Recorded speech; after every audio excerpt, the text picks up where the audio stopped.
Hello. I surprised myself there. Good morning. It is Wednesday, July 22nd. I'm Manila Chan. That be producer, not Ted Rall, producer Robbie. And Ted Rall is, I don't know, he hasn't joined us yet. He's on his potty break. You are tuned into the TMI Show, Ted Manila Information Show. Producer Robbie says we got an ad right off the top, so we got to get to that. And then we'll hop to the stories because a lot of you guys were mad at us for fighting with Robbie for too long yesterday. It's all good. And Rumble Live, there's no ad. Bastards. Robbie? It's not my fault. They prompted. They said, hey, we got an ad that pulled up there and there is nothing here. It's just like, yeah, so about that ad. They were just teasing us about making additional money? Well, they were probably because we haven't been talking about ivermectin or medical stuff, and we haven't talked about really anything yet. So Rumble's probably trying to figure out how to. I'm telling you, that algorithm listens to what we discuss, and then the ads, they give us appropriate ads. There be Ted. Hello, Ted. So we are live right now, 10 to 11, Monday through Friday. So make sure you guys hit that like button, please. And we'll hop to the stories and see what ads do pop up. Yeah, no, we'll keep an eye on Rock and roll. And I said that Vivek is on the thumbnail. I would like to deport him from the planet. I used to support that guy. I know you did. And I absolutely despise that rat bastard cuck now. I hate him. What changed? Wait. No. We're going to hit the jaws. We're going to get to the story. Robbie can chime in after the story. Ted has a question. This is how. No, I don't care. I'm jazzing you. Goodbye. Racist. If it ain't tight, it ain't right. I am the show Nazi today because I got to get a move on. Jawohl. So, all right.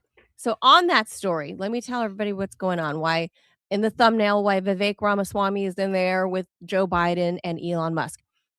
So Elon Musk has placed a substantial bet on Ohio, Ted's home turf, a big bet on Ohio's governor race, which Vivek is running in. The billionaire entrepreneur donated $5 million to V-PAC, V as in victory, or Vivek, a super PAC supporting Republican candidate Vivek Ramaswamy, according to recently filed campaign finance reports.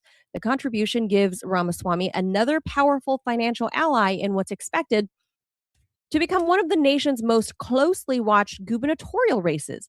The donation also reunites two political figures whose partnership appeared to end almost as quickly as it began. Musk and Ramaswamy, if you guys remember, were initially selected to lead President Trump's DOGE, right, Department of Government Efficiency, an outside initiative intended to reduce federal spending and bureaucracy, which kind of failed miserably. But Ramaswamy left the project on Inauguration Day amid reports of tensions between the two men. He later described their approaches as, quote, different and complementary.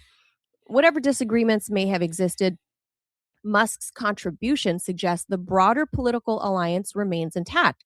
Ramaswamy subsequently entered the Ohio governor's race, secured the Republican nomination, and is now running against Democrat Amy Acton, the former director of the Ohio Department of Health, which is interesting because Ramaswamy owns a biotech company. The November contest is likely to attract significant national attention and an extraordinary amount of money. V-PAC has already raised nearly $41.8 million and reported almost $25.9 million in cash on hand. That's a big number for a gubernatorial race. That's up to June. Musk's donation is among the clearest signs that the wealthy national donors view the Ohio race as more than a state-level contest. For Ramaswamy, the money provides resources, visibility, and an unmistakable vote of confidence from one of the country's most influential political donors. And for voters, it's another reminder that modern campaigns are increasingly shaped not by candidates and parties, but by a small circle of billionaires capable of transforming a race with a single check. And what they failed to mention here in the article is that, Ted, they I think a lot of the mainstream media tried to play up that Ramaswamy and Musk were in, like, basically a cat fight for Trump's attention or whatever, and Ramaswamy lost, and they hate each other and whatever. I would say that's largely untrue. I mean, who'd have thunk that, mainstream media would, A, lie to us, or B, get it wrong, or C, embellish whatever. If they had a little beef, maybe they did, maybe they had a little beef, but, wow, mainstream media might embellish that for their gain. I wonder why. Um, but yeah, I think the tone here is that outside money, I mean, Musk doesn't live in Ohio. What interest does he have in Ohio? Why is he dumping millions of dollars into Ramaswamy's race? Is it just because they're bros from Doge? I mean, why is Ohio suddenly so important, Ted? You guys produce what? Serial killers, right? That's your Well, some of the best ones, though. So why Ohio? Why is everyone like what's the deal Well, with what do you Ohio? mean, why Ohio? I mean, seriously, Ohio is always an important No, I'm state serious. politically. It was until 2016 the most bellwethery of all bellwether states in the country. And after 2016, it I was thought kind of like, Iowa. no, I was not bellwether, but I was just first. I thought people like to look at Iowa as to where the winds were blowing because of the Nah. state fair and all of that. Yeah, Ohio has state fairs. I mean, no, I mean, seriously, Ohio, I mean, look, there is no longer, like, Ohio is not as reliably bellwether as it used to be, but it is still a bellwether state. And so what's going on now is that, who's the governor of Ohio has all sorts of important implications. For example, under Ohio law, unlike in Kentucky with Mitch McConnell, the governor appoints a replacement for a senator if a senator is incapacitated. Ohio is, of course, obviously going to be an important state in the 2028 presidential election. It still has 23 electoral votes. It's sizable, yeah. It's a sizable state, and it's also very influential. I mean, so it sort of like has an outsized influence. Look, what's interesting here is the non-wild card. So, and that's AIPAC. So AIPAC doesn't know whether it's coming or going here. Now, Vivek historically has not made friends with AIPAC because he's called for a reduction in U.S. financial aid to Israel. At the same time, he's with Musk on that. Amy Acton is, on the other hand, also receives no money from at all, but she's Jewish. So she's not a Zionist, but she's Jewish. So she's kind of insulated from the usual Zionist attacks. So AIPAC's going to kind of end up sitting this one out. I think that's super interesting. This is a incredibly close race right now. Real Clear Politics has her leading Vivek by just 0.8% in the Real Clear Politics average of polling. So it's razor thin. I would say Vivek is overperforming. Vivek, obviously he doesn't look like a generic Ohioan, and he certainly, now the thing is, his biggest problem is the fact that he's really, really rich. Ohioans have been suffering economically and been downwardly mobile for years. Her campaign, which kind of came out of nowhere, basically relied on, she was able to figure out that the rising cost of healthcare, which has been affecting obviously Americans in every state, has been by far the biggest issue in terms of affordability for Ohioans, because Ohio has an aging population, right? So Ohio has a huge opioid crisis. It has a lot of old people who are just getting older. People back in the 80s, people like me, when we were young, we fled the state because NAFTA was proto-NAFTA, not NAFTA itself, but trade, and then NAFTA in the 90s were just hollowing out the ability to earn a living there. So there was a massive outflux of younger voters. So it's an aging state. It's a sick state, literally physically ill. Ohioans are not in good shape, and they're broke, and they can't afford healthcare. Here she is. She became famous. She was to Ohio as New York Governor Cuomo was to New York. Oh, really? As being like, she was the COVID whisperer in Ohio. And unlike, Cuomo, she wasn't grabbing any asses.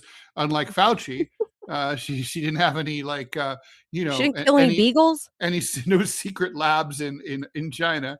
So basically, so she became famous and didn't fuck it up, and that's what she's riding on. I'm actually surprised that Ramaswamy is doing as well as he is. I suspect it's largely because I think it's largely because he's a very articulate, very energetic dude. Yeah. He definitely he's has young. he has the riz, maybe more than she does. She's not, I want to be nice about this, telegenic. Ted. So I don't actually know what she looks like. I gotta look. go take a look. Okay, Amy Acton. Yeah. Amy Acton. She's a physician, so she's a doctor.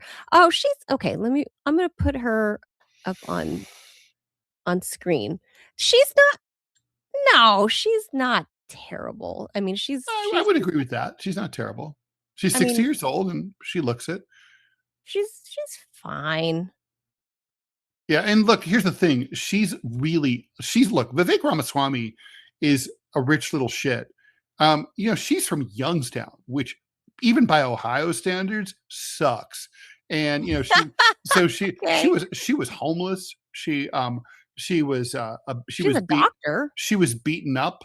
After her parents got divorced, she had it hard. In other words, she had a rough life, which makes her an Ohioan. Okay. Vivek, I know, Dr. Amy Acton. Vivek is technically from there, but he's from Cincinnati, which is frankly, I like Cincy. It's closer to, by Ohio standards, Cincinnati is where the living is good. So it's not like they have no poverty or anything, but it ain't Youngstown. So I've not been there, so I don't know. Oh yeah, no. Youngstown is like, she's fine. It's like Akron. It's like, the old tire companies and the auto parts places that all got closed. This lady's not like fugly or anything. She's fine. I mean, but she's not. You know what I mean? She doesn't have the camera doesn't love her, I think is the best way. I think she's doing better than your current governor, Kathy Hochul. I mean, so physically. Yeah, I mean, look at her. I think she's. I mean, I can't stand Kathy Hochul, so it's hard for me. I think the camera likes her better than Kathy Hochul. But Ramaswamy he's got national name recognition, albeit a very long name. He's a billionaire, right? He's only 41. That doesn't help him at all in Ohio. I know. Well, it does when you can afford to put your name out everywhere. And he's young, and he kind of has he's a face, one of the faces of the new Republican Party, the younger, more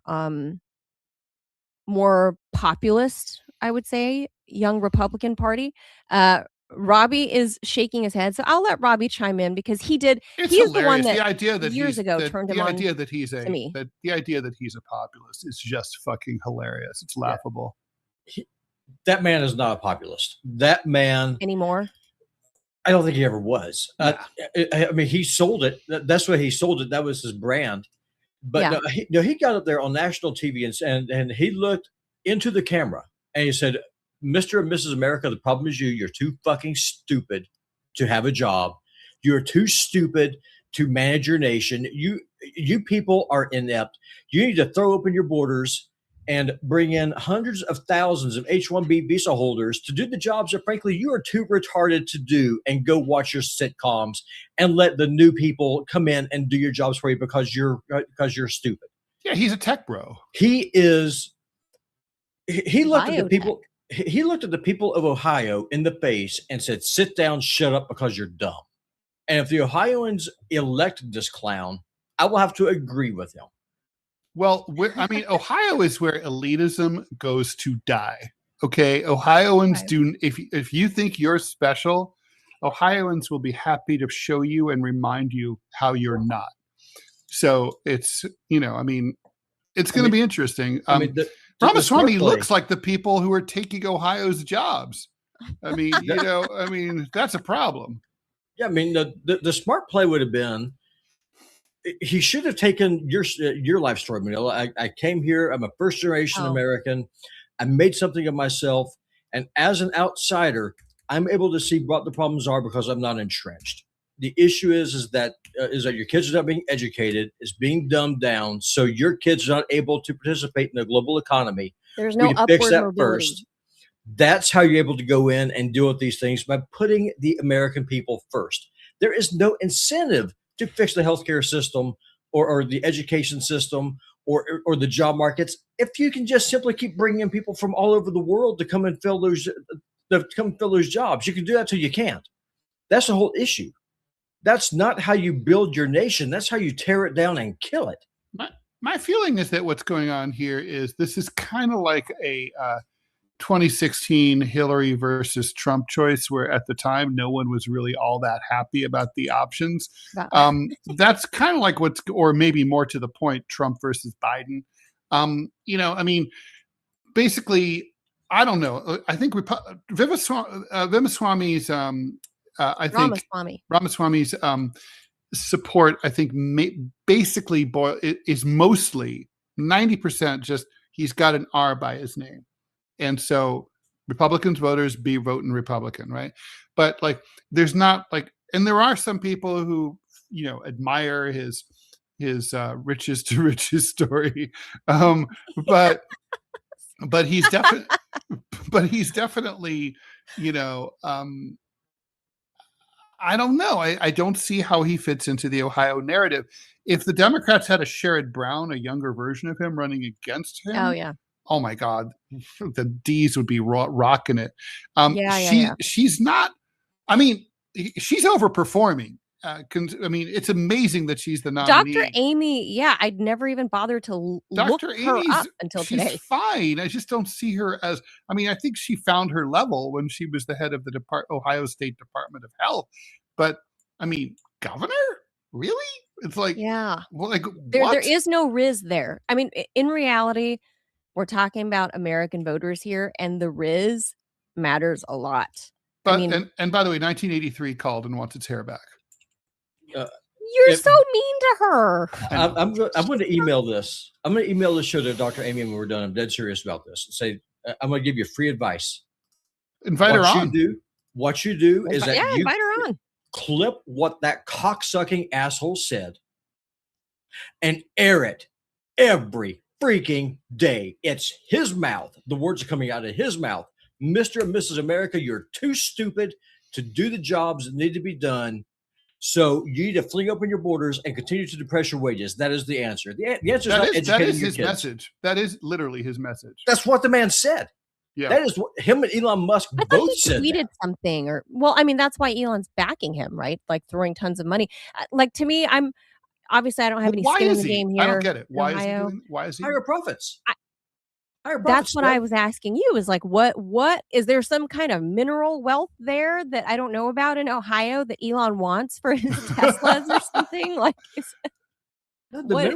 don't know what's going on in Ohio. I've only been to Cincy and forget me. Ohio has, honestly, if you were a car manufacturer, Cleveland. Ohio is literally the best place to build cars because you have a highly educated workforce that is also really good at building cars.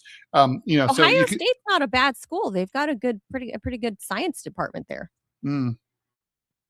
They were the first ones actually during the COVID mess.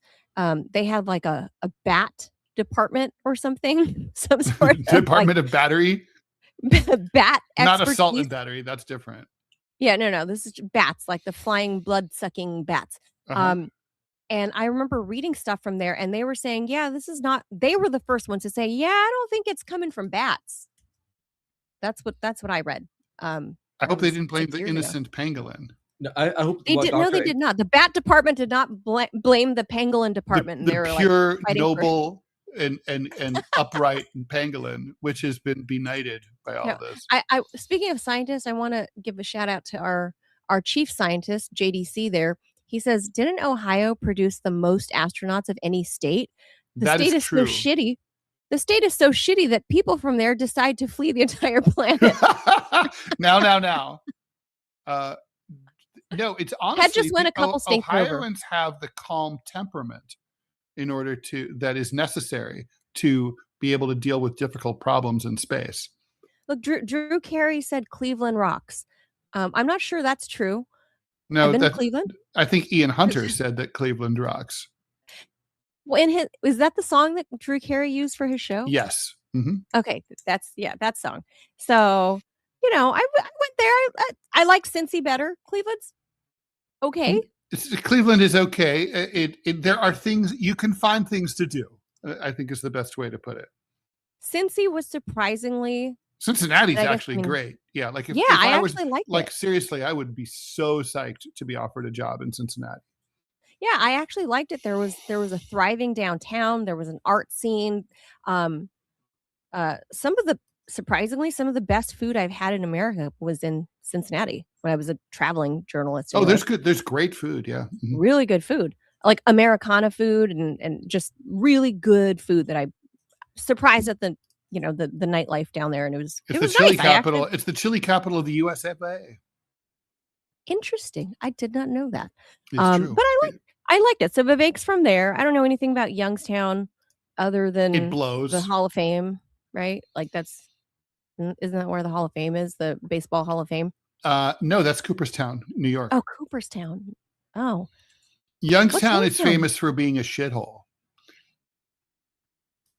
Well, you could probably get a lot of discount meth there if you're looking, if that's what you're looking and I for. don't know anything about Youngstown. Yeah, you don't know. So there you go. Youngstown. I'd be happy to have Dr. Amy on. I don't know if she's go for it. I'm gonna email her this show and invite her. But she's a Democrat. I don't care. She's gonna say open borders anyway, but for a different reason. You don't know that. What makes you say that? Because she's a Democrat. First of all, what difference does it make? The only border she has to another country is across Lake Erie to Canada. I mean, there's like open borders are not really like an issue with her. No, but that's the point that Robbie was bringing up, is that Vivek was saying, he wants to import more workers, and in Dr. Amy's case, I mean, she's a Democrat, and Democrats don't say they want it. Well, it's the same story, just the narrative is different for the Democrats. So she's more honest about it. Amy Acton is anti-ISIS tactics, but believes that all violent offenders their tactics, ICE '(S) tactics. That she's against how brutal they are. But she does believe that. I hope she'd be against. She believes that all violent offenders and criminals must be deported. She criticizes the H-1B visa program, arguing. So she's like old school Democrat, arguing that foreign workers displace local workers. Wow, so she sounds like old school, like an Ed Schultz type Democrat. Yeah, that makes me think she has a better chance. Now, she also supports the local Haitian community, so she is.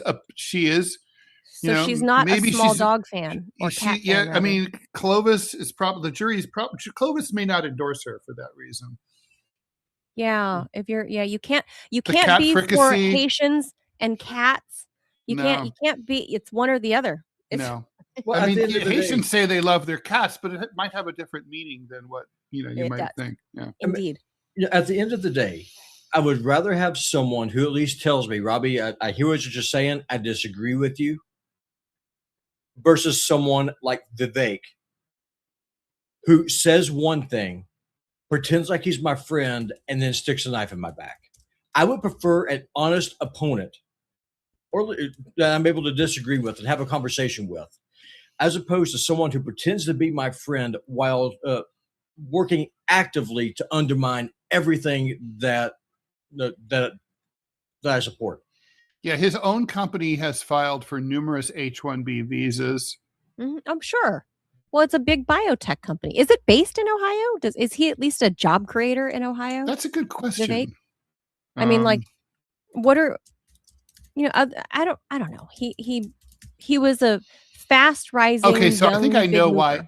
I think I know why Elon is into this. It's symbolism. If Vivek can win in a union state like Ohio, and despite the fact that he's into importing H-1B visa holders to displace American workers, then that sends a message to the rest of the country that, you know, a politician can safely oppose American workers and be in favor of H-1B visa programs, which Elon has a hard on for. In order to, I think this is about symbolism. It's about getting a foot in the door to make things even worse for American workers than they already are. It's to break the back of the. That sounds about right. No, here's the question: where I've never wait, been to Robbie, Ohio. wait. Look, he has two companies. One is in Columbus, Ohio. Oh God! Listen to this. What? He founded he has two major companies. One's a biotech firm. That's in New York. Then the other one was in Columbus, an asset and wealth management. That's the one that made him really rich. But he moved it to Dallas. Okay, so the end. Okay, all she needs to do, Amy, I know you watch the show. All you need to do is run an ad over and over and over again and showing like NCR moved from Dayton to Atlanta. All these companies that moved out of the state and left the state bereft of jobs. And Vivek is not the solution. Vivek is the problem. Vivek is also exporting jobs. The end. Game over. Ohioans will say, fuck that guy. Yeah, I hope so. I would rather have an open borders invite Dr. Democrat. Amy on the show.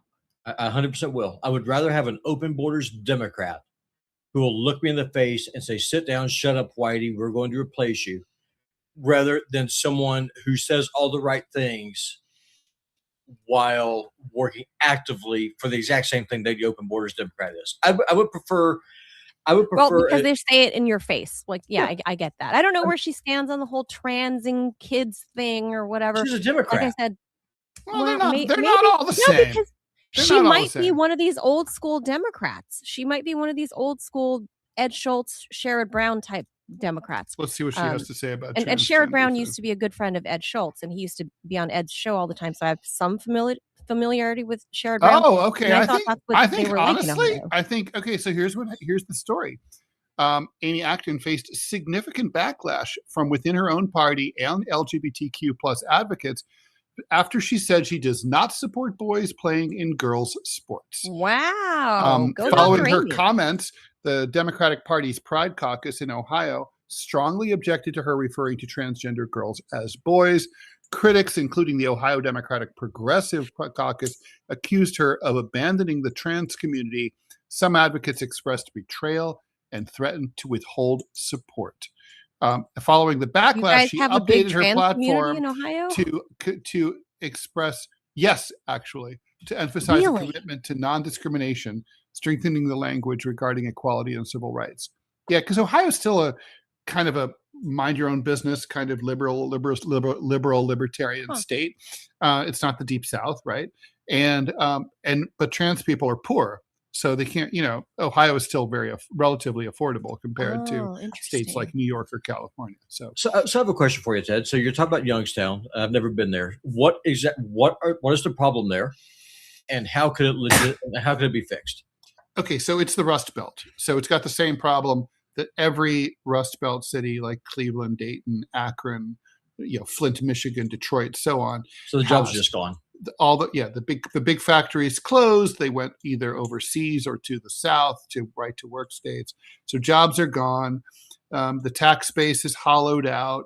It's a death spiral. With the taxes down, the cities can't police themselves. People are unemployed or underemployed. So they wallow in alcoholism and opioid addiction and so on. Just widespread dysfunction.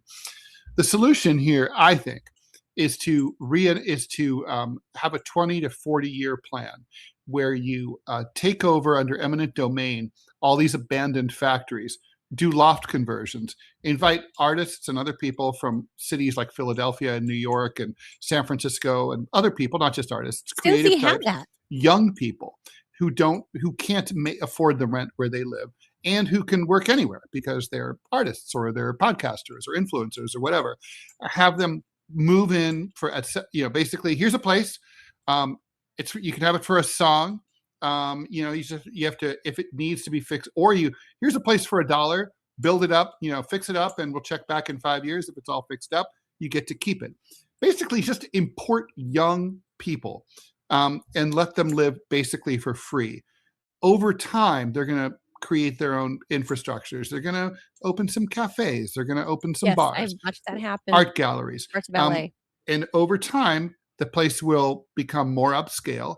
And then like the gays will move in. And then all that stuff will slowly rebuild. But it's not and then later the Asians move in and bring up your school API It's not a scores. 2-year or a 5-year thing.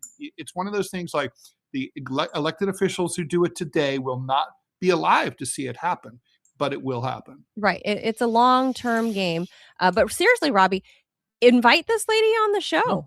Tell her Ted's a native Ohioan and it's, national coverage.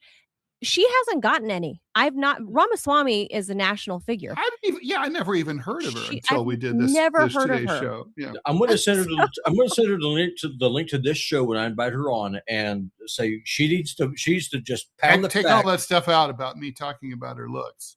Who cares? I care. And you should be nice to our future guests. Ted. You just have to take your lumps. I don't take my lumps. I'm trying to roll Kiriakou style, sleazy and like on the down low. Yeah, I'm trying really hard not to be. I'm trying really hard not to be mad at him. Just send her. You can send her a little clip of Ted talking about Ramaswamy moving his shit out of there, whatever, and then invite her on the show. Just send that little clip and say, this guy's a native Ohioan. Let's talk the gubernatorial race and about big money from outside of the state, because that's a problem in every state, right? Like big outside money meddles in XYZ state. Yeah. And it's like really There's none of their much you can business. do about it, really.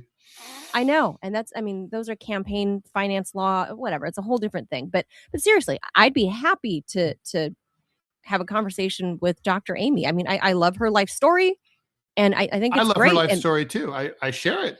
Divorced parents, fucked up, abusive childhood, homelessness, got it all. Check it. Yeah, I would love to hear from Dr. Amy. And the fact that she's an old school, it sounds like an old school Democrat. And it's refreshing to hear one of those. Yeah, I mean, it's common sense. Like, it's kind of like you can be for gay rights and trans rights without, going completely insane and saying that like, trans women should be in girls' sports. It's kind of hard to be a medical doctor and ignore biology. I mean, I love that. That's She's hard. an MD. Love that. And I would love to talk to Dr. Amy. I'm inviting her on. All right. Let's talk. And I'm going to fully endorse her right here. Yeah, I like her. I like her story. And she's anti H-1B. I like. She sounds like an old school Ed Schultz Democrat, and that's the kind of household I grew up in. Most of my core values stem from that. My dad was a union employee. Like that, I'm a union kid, right? So yeah, me too. My mom was a shop steward. Yeah, so I would love to speak with her. No one's given her any press. Her top issues are as follows: robust funding for public schools. You will not like this, Robbie. Supporting reproductive freedom. She's a Democrat. Of course, she's going to be for unveiling up to $1,000 in rebates for homeowners for property tax relief. Expanded homestead exemptions for seniors. So, in other words, they wouldn't have to pay property taxes, and increase state funding for K-12 schools to reduce reliance on local taxes, and lower costs for working families by addressing healthcare, childcare, and medical debt, and cracking down on wage theft and price gouging. I would love to hear her details on that, not just these big platitudes. Ramaswamy has a national platform and international figures like Elon Musk. Who does Dr. Amy have? She can have TMI. Come on the show, Dr. Amy. No Ramaswamy needs to be sent to Mars. Ramaswamy's main things for Ohio is he wants to eliminate the income tax in the state of Ohio. well, then the state's going to be even more broke than it is now. Increasing local energy production. I guess that's fracking. I was And going to say wind, coal solar? production, coal in the Appalachia in the Southeast, Oh. and lowering insurance costs through tort reform. Okay, he's hot. That's gay. That's never going to fucking happen. Insurance costs have to be regulated, and not to mention, tort reform's not going to do that. That's just telling people when their doctor breaks your body, you can't fucking sue. That's all it's literally saying. These are not selling points for I'm violence. I'm going to channel my inner Ted Rall here. I think what Ohio should do is found its own new manufacturing company, whether it's cars, whatever else, owned by the state. Yeah. And then you just start whatever it is it's going to be, cars, building nuclear power, but whatever. And the state owns it. Little socialism never hurt anyone. All right, we got to move on. The state's dying. They got to do something. All right, let's go. All right, let's and there's a breaking news. What's up, guys? A cyber attack has hacked into Chick-fil-A customer personal data. No, Chick-fil-A. I think I'm safe since Ted Rall his shadow has never darkened the entrance to a Chick-fil-A. I go to Chick-fil-A like once, maybe twice a year. It's expensive. It's pricey, and it's good. Isn't that the homophobic chicken place? Yes, it's not homophobic, and closed on Sundays. It's closed on Sundays. It's not homophobic. Like they'll take a homo's money as well as anybody else's. Yeah, I don't know about the homophobia thing. I know they don't offer they their support employees. I don't think they do abortion covered in there. Yeah, no, they don't pay. Their insurance plan doesn't cover abortion, and also doesn't cover same-sex couples because marriage is between a man and a woman. Yeah, it's a Christian company for sure. Mm-hmm. For sure. So their stuff has been hacked. So all you Chick-fil-A lovers out there, talking to you, JDC, you've been hacked. So change all your passwords. Your I guess it would be your credit card information. That's what got hacked, I'm sure. Or if you're like a member card or what are those like frequent buyer cards or whatever. Well, as a Chick-fil-A connoisseur, hold on 1 second. I got you. I got you. Oh, is there really a membership card or something? I figured they have one. Because what it is you're able to fill a rewards card. No, you're able to. That's it. Rewards. You're able to fill up your gift card. As you see, I have not done that since I got my walking papers from John because, like I said, it's expensive. But what is that you're able to fill up a gift card, and then as you buy stuff, you get points, and then you get free food. And Ted, the next time you come here to Kalispell, I will take you to Chick-fil-A. Chick-fil-A is yummy, Ted. All right, I'll leave my gayness at home. Good old Christian chicken. Scotch chicken. Only my straight self will come. Okay, so Tennessee has discovered an innovative response to homelessness. Give people criminal records, confiscate their belongings, and hope that housing somehow materializes afterwards. Joseph Lamont Williams, 49, was arrested on June 28th after he refused to leave a park in East Nashville, Tennessee, where he had slept for years. Police, seeing the terrible threat to public safety, tased him and charged him with 2 felony counts of camping on public property because, he was obviously there enjoying the great outdoors, plus misdemeanor evading arrest. He spent 9 days in jail before prosecutors dropped the felonies in exchange for a guilty plea on the misdemeanor. After his release, Williams went straight back to the park. Apparently, jail did not improve Nashville's rental market. Under Tennessee's really stupid, really gay law, sleeping or even preparing to sleep on designated public property is illegal camping. This is, by the way, not to pick on Tennessee, but we will pick on Tennessee this time. But lots of other states and municipalities have similar laws. Violators must first be warned, but it's a Class E felony carrying up to 6 years in prison. But at least your homeless situation is resolved, and a $3,000 fine, which you will pay.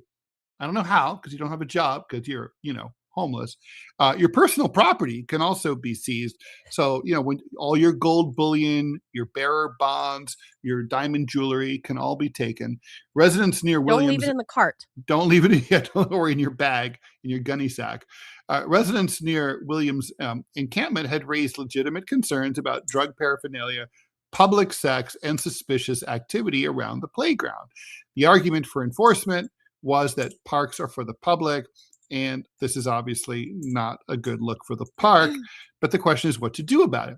According to Nashville, about 4,300 people were homeless in the month of December. That's up about 30% in less than a year. 11 states have adopted these kind of bans against public camping, and over 300 municipalities have also done the same thing since 2024, since SCOTUS ruled that cities can punish people for sleeping outdoors. So the question is what to do. Anyway, the state finally cleared Williams from the park, threw him in prison, and released him, and he got back to precisely where he began. So this was a 9-day thing. Manila, thoughts? I can see both sides of this because as Robbie knows, I had a family member who was chronically homeless, and it took years of my direct help to get him off the streets because the state lacked, and this is in California, the state lacked appropriate resources to help the hordes and hordes and hordes of people, more than, ahead of my family member who we're all, my not we, I was born in the US, but my family were all legal immigrants to the US.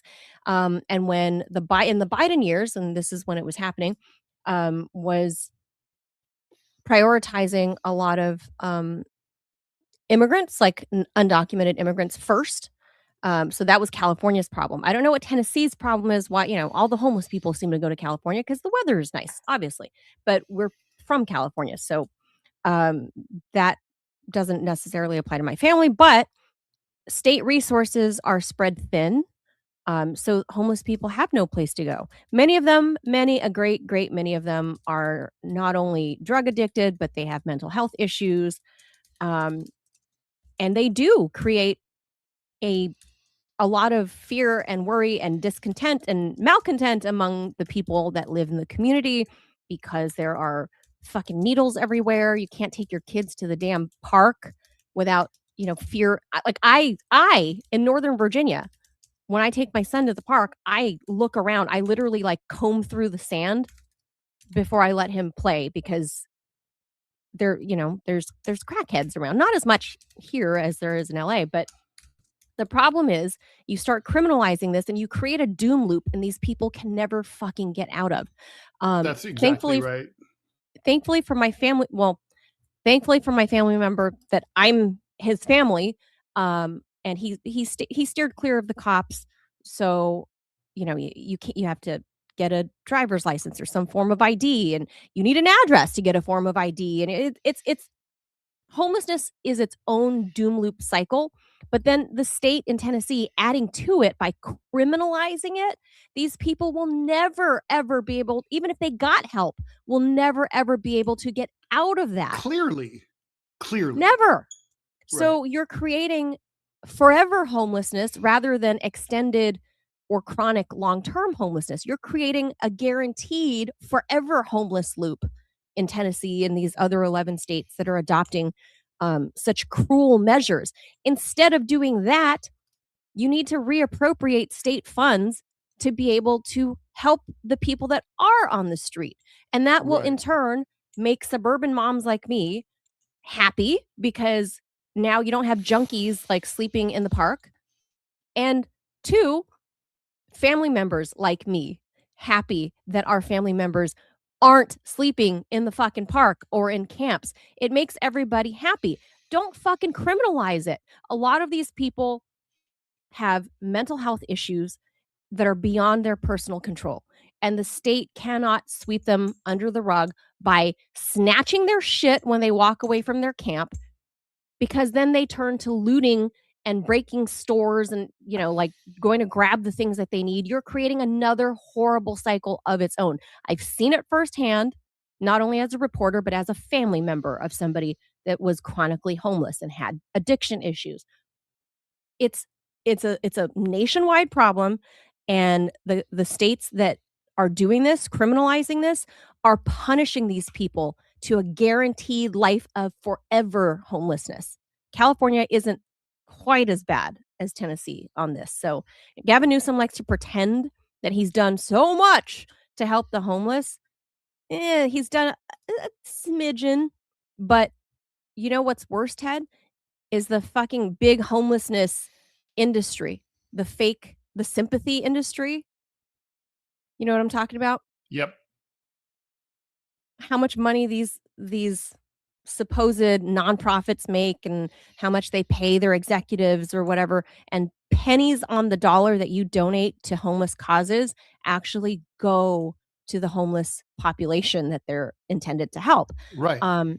So there's not enough regulation around that. There's not enough transparency around all of that. So this whole thing around homelessness, or what Californians like to call the unhoused, our unhoused neighbors, there's a lot to be done.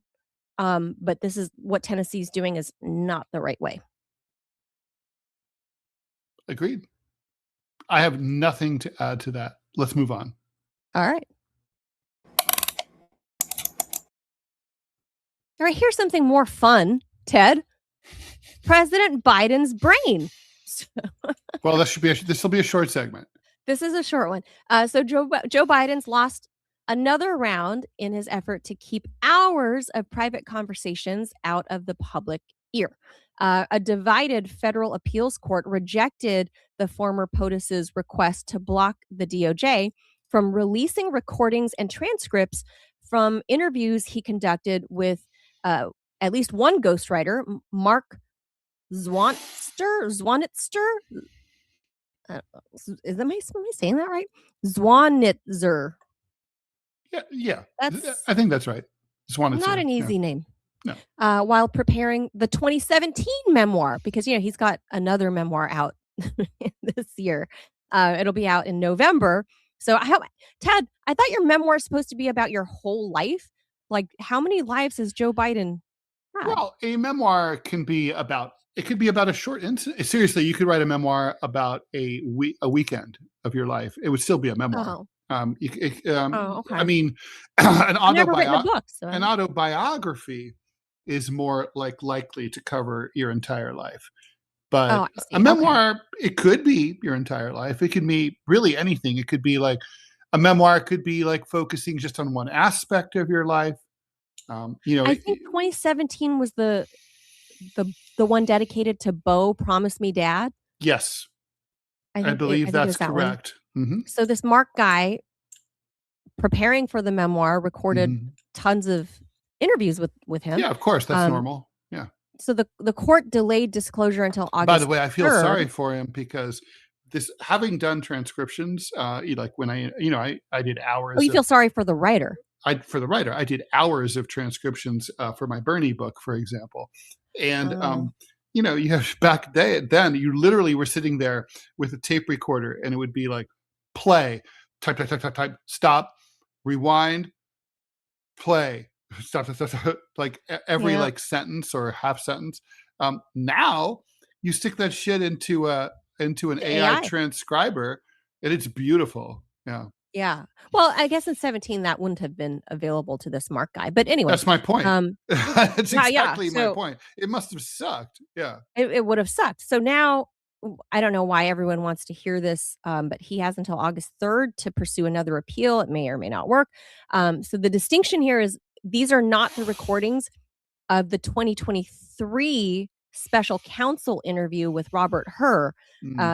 These are conversations between 2016 and 2017 that the Hur investigators later obtained while examining Biden's handling of classified documents. So they nabbed these from his house. Remember, like they too were probably in his precious what was his car that he has in the garage that he kept? Some sort of muscle car, right?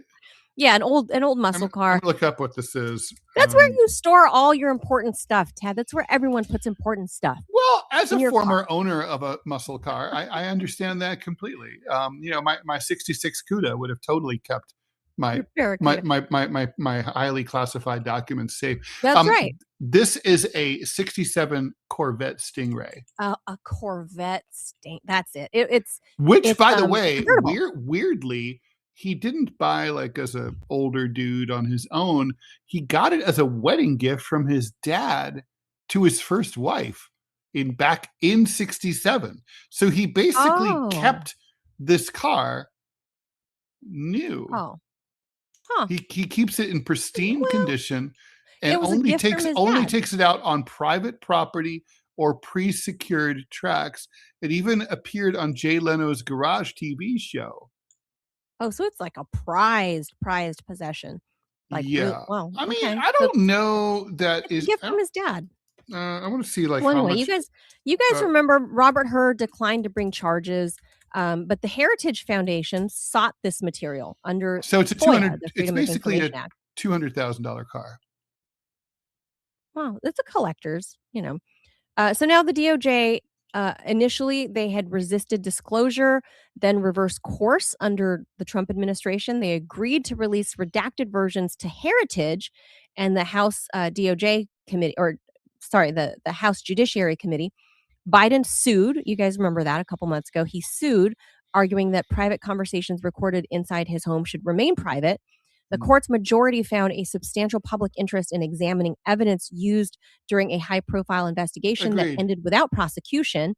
It also noted that redactions would remove references to family members, deaths, illnesses, other, personal subject matter.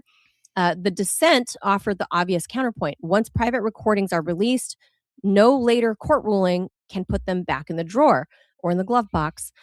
This is a larger issue. Biden's age and memory became central political questions after Hur portrayed him as an elderly man with poor recall. The recordings may help the public evaluate Hur's conclusions or simply provide fresh material for partisan editing, selective outrage, and cable news archaeology. But as you know, in modern Washington, transparency and political ammo often arrive in the same file. These are recordings for his book. I'm not sure necessarily that that's fair game, but they were scooped up in Robert Hur's investigation. So technically they're in evidence files. So you could see this, honestly, any reasonable person could argue this from either side. I mean, very clearly you can see why there's great public interest in these documents. I mean, look, even if nothing had happened controversial, I mean, these are the recordings of a former vice president, future president of the United States, and about his life.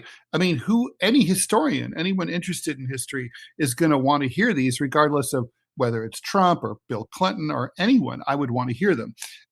So, I mean, the historical interest is beyond doubt, the political interest of the public.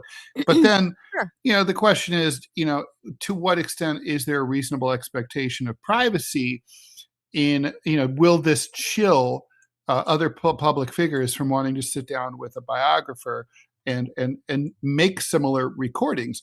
I think it might. I mean, it certainly, or there might be like, okay, these things have to be destroyed after you use them. Well, I mean, like, I could see a president reaching out to me and saying like, oh, would you ghostwrite my book? But would you agree after you transcribe everything and I sign off on it that you destroy it? I would probably agree to that because of what just happened here. So, this Mark guy obviously gave Biden the files because Biden had them. Right. Well, that was his mistake, right? The truth is Biden didn't need the files and shouldn't have had the files. If he didn't have them, if Mark... This wouldn't be an issue. Yeah, they could go after Mark if they wanted to. But I got to tell you, I mean, if you can, again, like, let's say Bernie doesn't have my recordings of him. If someone came after them, I'm not giving them for anything. You can send me to prison. I'm not giving them up. I'm a journalist. I don't believe in that. And it's like, so like, yeah, rest of my life. Bye. See ya. So the point is, most journalists would adhere to that. So it's sort of, so as usual, Biden made a dumb decision here that got him in trouble. I think I can see, look, obviously it's embarrassing. That's why the Biden family doesn't want this stuff out. I do think we're going to end up hearing them. They're going to sound fucking bad. And then whatever, and then they're going to be cherry picked by right wingers for the parts that look really, really bad. And then they're going to be edited by unscrupulous people to look even worse than they really were. So you mean the memers? Yeah, it's going to be ugly for sure. And that's just how it goes. I've got good news for y'all. The TMI show is currently number 10 on Rumble in politics. Wow, that's twice this week. Number 10. We're number 10. We're number twice 10. This week. Yep. Woo! We're getting there. We're number 10. And the week Rumble. is middle-aged. Yeah, look at us. Thank you guys for supporting the show. Make sure you hit the like button and follow, subscribe. Give us some money. Although, did you hear about Deprogram? We were number 2. Whoa! Yeah. Look at that. We got to catch up. All right. That other asshole on Deprogram. Those 2 assholes over on Deprogram. Fuck them. We're gonna beat them. Wait. All right. I'm one of those assholes. Oh, shit. We got to do this last story real quick and explain. This will explain the thumbnail a little better because I didn't go into detail. But Ted found the story. Ted, I hope you're not one of these people. I'm not. Okay. As though shopping beneath fluorescent lights for discount batteries wasn't depressing enough, women at Dollar Tree stores are supposedly being targeted by dudes who sexually assault them, film it, and sell or share the footage online. This practice is called sharking or tagging, invented because committing a sex crime besides the off-brand shampoo apparently lacked marketability. Lawyers investigating the incidents have found an online subculture in which perpetrators encourage one another to masturbate publicly or ejaculate on unsuspecting women. Okay, this is where I advocate a Second Amendment solution. Some upload the videos for paying audiences. One account reportedly offered more than 200 such clips for $25. Not porn, evidence with a subscription fee. The scale is growing. One legal research team identified 63 officially documented sex crimes at Dollar Tree and its former sister chain, Family Dollar. Oh, I didn't realize I thought they were competitors. Fewer than 5 occurred annually before 2020. Researchers found as many as 18 a year after December 2023. 16 involved masturbation or ejaculation. A Houston woman identified as MR is suing Dollar Tree. She says a guy followed her through a store and jerked off on her outside the store. She later learned that similar incidents, by the way, I don't know, I've just never been so horny that even if it was consensual, I'd be able to just like walk around and just go. I mean, those guys must have sperm counts, just off the charts. Like, dude, apparently who is this, Ted? Is this like E. Jean Carroll or something, like getting harassed in stores? E. Jean Carroll invited Trump into her booth. Anyway, she said that she found out that similar incidents had reportedly occurred at the same store. The company's critics say that the stores are cluttered and understaffed, so therefore it's easy for predators to be concealed. I'm going to say also it's because poor people shop there, and the predators probably think in the same way that serial killers kill prostitutes and poor people because nobody cares about them. The victims are probably not going to be believed or taken seriously. Anyway, Dollar and Family Tree already paid $1.3 million in outstanding federal workplace safety penalties, but that's not really the same thing. So basically, the internet is gamifying humiliation. This is kind of reminds me obliquely. I don't know if you've seen it. I don't know what it's called. But have you seen those online viral videos of kids like riding wheelies on their bicycles in public spaces like bike path or pedestrian paths and going up really, really close to pedestrians? And then turning away at the last second in order to scare the shit out of people walking. And it's like, and then they film themselves doing this. And I'm again, Second Amendment solution. I say, if I'm on your jury and you come before me for shooting someone who jerks off at you in a fucking Dollar Tree or any other store, or does this bike thing, you're going to walk, jury nullification if Ted Rall is on your jury. I mean, like, you have, like, fuck those people. Now, look, do you remember, like, I would say 10 years ago or some dumb shit with social media when all of these, like the knock challenge or whatever, they're not challenges. Like, they would go sucker punch random people anywhere and post it up on social media for fucking likes. That started becoming a thing, and that basically it's asshole porn. And I don't mean in the literal sense. Right. I mean, you're being an asshole, and there's an industry for that, and I can't believe that people are paying to see this content. Like, what is wrong with America? Well, look, I can obviously look, humiliation is a huge part of normal pornography, right? Like women, like, who date younger women in particular, in other words, women under 40, let's say, will say that they often hook up with dudes who watch too much porn, and they'll, like, pull out and come on their face or whatever, and they think that, like, girls are going to like that, and they don't even ask permission or anything. And look, some girls do like it, but most don't. Sure. And it's like, sort of like, humiliation's a big part of sex for a lot of people. And the point is, though, sex has to be consensual, even if it's humiliating. Like, in other words, the humiliated person has to be 100% cool with being humiliated. And they certainly have to be involved, and it certainly has to be someone It can't, that's why dominatrixes make a lot of money. Perfect example, right? So I understand that humiliation is a big part of human sexuality. But, like, you do this. Look, it's like breaking into someone's house. You can try to break into someone's house, but if they shoot you, no one's going to feel sorry for you. Yeah, the whole point with Dollar Tree, like, I go to Dollar Tree.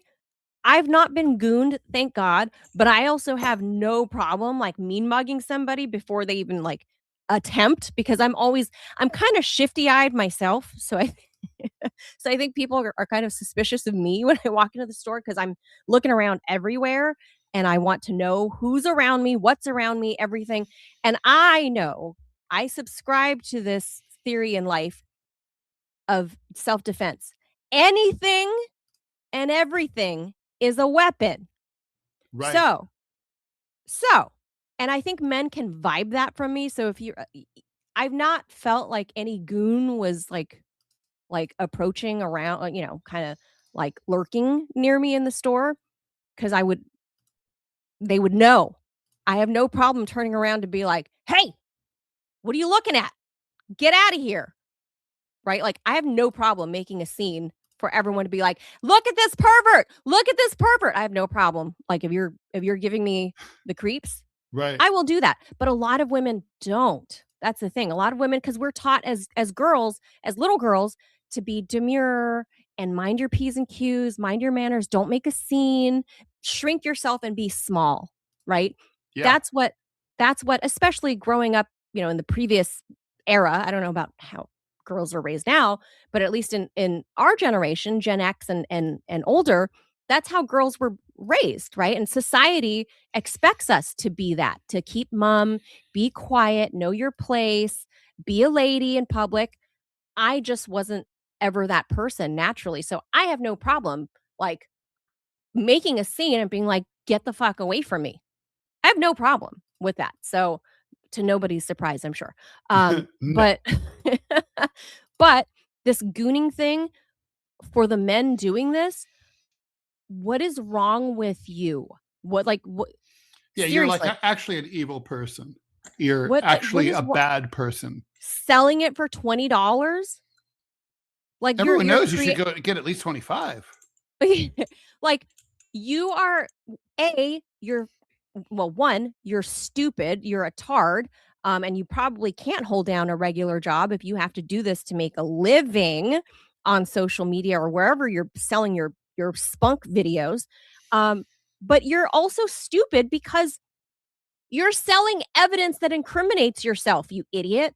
True. Now people are going to have it all over the world. So when you get to prison, you deserve it because you're stupid, because we don't have homes for the mentally ill. We don't have institutions. But Ted, America, as far as I know, has never had special homes for the ultra stupid. Because this is where they belong. Actually, it's called the U.S. Capitol. We will make you a senator like John Fetterman. Yes. Right. Yeah, you'll have to live with your kind. You will have to live with all the other 535 whatever goons on Capitol Hill. Yeah. All goons. Yeah. Maybe barring 4 or 5 of them. Look, honestly, I think harsh penalties are called for here. I mean, it's not like, honestly, I don't think someone like this should go to prison for 10 years. But I mean, honestly, 6 months would do them probably, be about right, I think. If somebody walks up and does that to Kizzy, I'm going to shoot them. Well, like I said, you'd be totally justified. Yeah, I don't like. No, I'm dead serious. That's Montana. I'm dead serious too. If someone did that to anyone, like if someone did that to Manila, I'd shoot him. For fucking likes, like they're doing this for likes. I don't care why they're doing it. I don't care if it's just like a pervert. I don't care what's going on. Like even if it was just for fun, I was overcome by hornosity. No, just no. No. If I were in the Dollar Tree and let's say we're in the cheap glasses and vase aisle, I will fucking gladly grab a vase and crack it over your head and then swing that broken glass at your dick. I don't care if you're at Tiffany's. Take that Tiffany lamp and smash it over their head. Don't be spunking on me, bitch. Well, it's a public health thing too. I mean, what kind of diseases could you get from it? That's seriously. No, of course it's true. Well, it's no different than if someone peed on you, right? I mean, like, what would they do, or threw shit on you? What the fuck? Well, blood would be close because pee has ammonia in it, so at least that kills things. What about flicking boogers at people? Then you just get punched in the face. But I'm dead serious though. I mean, if someone's how you're talking about someone's coming up, popping a wheelie, and they come right up on me, or you've seen those videos, right? They would deserve to get shot. Like you've seen the wheelie ones? Yeah. Those people should be killed. This is the perfect ending to Weird News Wednesday, because I had no idea that this was a thing. That people are jacking off in public to jizz on people to videotape it and post it. There's a lot of stuff which involves, videotaping something daring that you get away with, that's illegal, right? Like whether it be driving like a lunatic or jumping, people doing donuts on the street, right? Or jumping off of or parquet, right? Like jumping from from one tall building to another tall building. Parkour, right? Parquet is different. Jumping from jumping from one building to the next. That's a huge part of it. One of my rules is that when you do shit like this, it should never involve harming an innocent civilian. Right. Like if you happen to fall off a building, okay, just make sure there's no one below you. Right. That's fine. I don't care if you do that. I mean, I guess I feel sorry for the people who have to clean it up. It sucks for the first responders, but that's on you. But like, again, and I guess if you want to but don't be jerking off in public. Don't assault people. It's assault. It literally is assault. It's a felony. Man-child, thank you for the donation. He says, don't knock it till you try it, Manila. I am a very decisive woman. Ted and Robbie will tell you. I know what I approve of, what I object to. And this is objectively objectionable. This is a hard no. All right, guys. Hard no. With pun intended. Okay. Goodbye, everyone. This is it. All right. Weird News Wednesday. TMI Q&A show coming up at 12 noon. All right, for deprogram. So thanks, amigos. We'll see you tomorrow. Oh, now is there an ad, Robbie? Now that there's a jizz.